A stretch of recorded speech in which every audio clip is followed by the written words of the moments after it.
Vannamei సాగులో EHP గురించి మనం తెలుసుకుందామండి. రన్నింగ్ కల్చర్ లో మనకి ఈహెచ్పి ఎఫెక్ట్ అయిందని ఏ విధంగా తెలుసుకుంటామంటే, మనం గమనించవలసింది ట్యాంక్ లో ఉన్న రొయ్యలో సైజు వేరియేషన్ బాగా అబ్జర్వ్ చేస్తామండి. మనకి 3 నుంచి 4 రకాలు సైజు కనిపిస్తుంటది. అలాగే రోజులకు తగ్గ గ్రోత్ కూడా మనకి కనిపించదు. ప్లస్ మనకి రొయ్యను పట్టుకొని చూసినట్టయితే మెత్తగా కనిపిస్తుంటది. లూజ్ షెల్ అబ్జర్వ్ చేయొచ్చు. ఈ సిమ్టమ్స్ మనం అబ్జర్వ్ చేసిన తర్వాత కొన్ని రొయ్యలను మనం తీసుకొని ల్యాబ్కి పంపించినట్లయితే వాళ్ళు అక్కడ మనకి పీసీఆర్ టెస్ట్ చేస్తారు. ఈ పీసీఆర్ టెస్ట్లో మనకు వచ్చిన పర్సెంటేజ్ని బట్టి కల్చర్ని మనం అంచనా వేసుకోవచ్చు.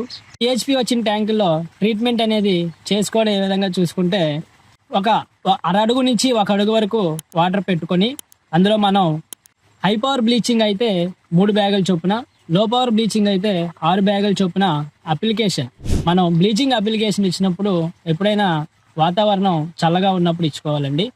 అది ఈవినింగ్ టైం అయినా పర్వాలేదు, మార్నింగ్ టైం అయినా పర్వాలేదు. ఇచ్చుకొని 2 days మనం అలా వాటర్ని ఉంచి దాన్ని గట్ల మీద తడపాలి. అలాగే అందులోనే పొటాషియం పెర్మాంగనేట్ మనం ఎకరానికి 10 నుంచి 20 kg చొప్పున ఇచ్చుకోవాలి. ఆ వాటర్తో కూడా మనం గట్లని తడుపుకోవాలి. అలా 2 రోజులు ఉంచిన తర్వాత ఆ వాటర్ని మనం బయటికి తోడేసుకొని ఫ్రెష్గా వాటర్ని పంప్ చేసుకొని, హ్యాచరీ నుంచి సీడ్ తెచ్చే ముందు రైతులు పీసీఆర్ టెస్ట్ చేయించుకొని నాణ్యమైన సీడు వాడుకుంటారని ఆశిస్తున్నాం.